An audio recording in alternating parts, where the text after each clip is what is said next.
முதலமைச்சர் மு.க.ஸ்டாலின் அவர்கள் தமிழக மாணவ மாணவிகளின் கல்வி முன்னேற்றத்துக்காக எண்ணற்ற திட்டங்களை செயல்படுத்தி வருகிறார். அமைச்சர் ஆர். சக்கரபாணி பேச்சு. திண்டுக்கல் மாவட்டம் ஒட்டஞ்சத்திரம் சட்டமன்ற தொகுதி கள்ளிமந்தயம் அரசு கலை மற்றும் அறிவியல் கல்லூரி வளாகத்தில் தமிழ் புதல்வன் திட்டம் தொடக்க விழா நடந்தது. விழாவிற்கு திண்டுக்கல் மாவட்ட ஆட்சித்தலைவர் பூங்குடி தலைமையேற்று பேசினார். விழாவில் உணவு மற்றும் உணவுப் பொருள் வழங்கல் துறை அமைச்சர் ஆர். சக்கரபாணி சிறப்பு விருந்தினராக பங்கேற்று அரசு பள்ளிகளில் பயின்று கல்லூரியில் சேர்ந்த மாணவர்களுக்கு மாதந்தோறும் 1000 வழங்கும் திட்டத்தின் தொடங்கி வைத்து மாணவர்களுக்கு வங்கி பற்று அட்டைகளை வழங்கி பேசிய போது கூறியதாவது: முதலமைச்சர் மு.க.ஸ்டாலின் அவர்கள் தமிழக மாணவ மாணவிகளின் கல்வி முன்னேற்றத்துக்காக எண்ணற்ற திட்டங்களை செயல்படுத்தி வருகிறார்கள். இந்த ஆண்டு கல்வித்துறைக்கு ரூபாய் 44,000 கோடி நிதி ஒதுக்கீடு செய்துள்ளார். முதலமைச்சர் மு.க.ஸ்டாலின் கல்வித்துறை சுகாதாரத்துறையும் 2 கண்கள் என்று கூறி கல்வித்துறைக்கு தொடர்ந்து பல்வேறு திட்டங்களை அறிவித்து செயல்படுத்தி வருகிறார். குறிப்பாக பெண்களின் பாதுகாப்புக்காகவும் பெண்களின் உயர்கல்வி கற்பதை ஊக்குவிப்பதற்காகவும் தமிழக அரசு சார்பில் பல்வேறு திட்டங்கள் செயல்படுத்தப்பட்டு வருகின்றனர். 6 முதல் 12ஆம் வகுப்பு வரை அரசு பள்ளியில் படித்து உயர்கல்வி பயிலும் மாணவிகளுக்கு மாதம் ரூபாய் 1000 வழங்கும் புதுமை பெண் திட்டம் செயல்படுத்தப்பட்டு வருகிறது. இத்திட்டத்தின் கீழ் திண்டுக்கல் மாவட்டத்தில் 5,615 மாணவிகள் பயனடைந்து வருகின்றனர்.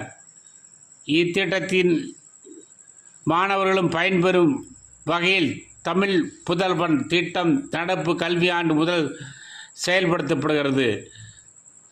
தமிழ் புதல்வன் திட்டத்தில் திண்டுக்கல் மாவட்டத்தில் 5,112 பேர் மாணவர்கள் பயன்பெற்றுள்ளனர்.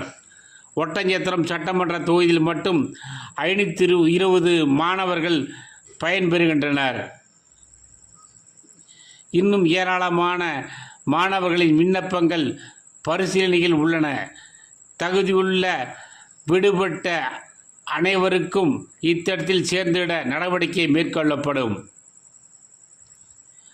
இந்தியாவிலேயே எந்த மாநிலத்திலும் இல்லாத வகையில் அரசு பள்ளிகளில் 1 முதல் 5ஆம் வகுப்பு வரை படிக்கும் மாணவ மாணவிகளுக்கு காலை சிற்றுண்டி வழங்கும் திட்டம் செயல்படுத்தப்படுகிறது. இந்த திட்டம் அரசு உதவி பெறும் பள்ளிகளுக்கும் நடப்பு கல்வியாண்டு முதல் விரிவுபடுத்தப்பட்டுள்ளது. இத்திட்டத்தில் 20,70,000 குழந்தைகள் பயனடைந்து வருகின்றனர். காலை சிற்றுண்டி வழங்கும் திட்டத்தை கனடா நாட்டில் செயல்படுத்தி உள்ளனர். அந்த வகையில் முதலமைச்சர் மு.க.ஸ்டாலின் அவர்கள் இந்தியாவுக்கே மட்டுமின்றி உலகத்துக்கே வழிகாட்டியாக செயல்பட்டு பல்வேறு திட்டங்களை செயல்படுத்தி வருகிறார். முதலமைச்சர் மு.க.ஸ்டாலின் பொறுப்பேற்ற முன்னர் தமிழகத்தில் 30 கல்லூரிகள் தொடங்கப்பட்டுள்ளன. அதில் திண்டுக்கல் மாவட்டத்தில் மட்டும் 6 கல்லூரிகள் தொடங்கி அனுமதி வழங்கப்பட்டுள்ளது.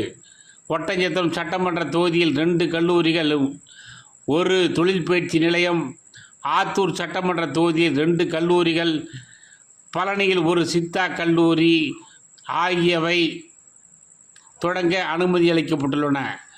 நத்தம் சட்டமன்ற தொகுதியில் விரைவில் அரசு கல்லூரி தொடங்க நடவடிக்கை எடுக்கப்படும். ஒட்டஞ்சத்திரம் அரசு கலை மற்றும் அறிவியல் கல்லூரியில் இந்த ஆண்டு முதல் புதிதாக பிஎஸ்சி கம்ப்யூட்டர் அறிவியல், பிசிஏ ஆகிய பாடப்பிரிவுகள் தொடங்கப்பட உள்ளன. திண்டுக்கல் மாவட்டம் ஒட்டஞ்சத்திரம் வட்டம் காளாஞ்சிப்பட்டியில் அமைக்கப்பட்டுள்ள கலைஞர் நூற்றாண்டு ஒருங்கிணைந்த போட்டித் தேர்வு பயிற்சி மையம் அனைத்து வசதியும் அமைக்கப்பட்டுள்ளது. இளைஞர்களின் விளையாட்டுத் திறனை மேம்படுத்தும் வகையில் தொப்பம்பட்டியில் ரூபாய் 10 கோடி மதிப்பீட்டில் விளையாட்டு மைதானம் அமைக்கப்பட்டு வருகிறது. இந்த ஆண்டு தமிழகம் முழுவதும் 22 விளையாட்டு மைதானங்கள் அனுமதி வழங்கப்பட்டுள்ளது. அதில் ஒட்டஞ்சத்திரம் பகுதியில் ஒரு விளையாட்டு மைதானம் அமைக்கப்பட உள்ளது. இவ்வாறு அமைச்சர் ஆர். சக்கரபாணி பேசினார். இந்நிகழ்ச்சியில் பழனி வருவாய் கோட்டாட்சியர் சரவணன், திமுக மாவட்ட துணைச் செயலாளர் ராஜாமணி, மாவட்ட ஊராட்சி குழு துணைத் தலைவர் பொன்ராஜ் மற்றும் திமுக நிர்வாகிகள், அரசு துறை அலுவலர்கள், உள்ளாட்சி பிரதிநிதிகள், ஆசிரியர்கள், மாணவ மாணவிகள், பொதுமக்கள் உள்ளிட்டோர் ஏராளமானோர் இந்நிகழ்ச்சியில் பங்கேற்றனர்.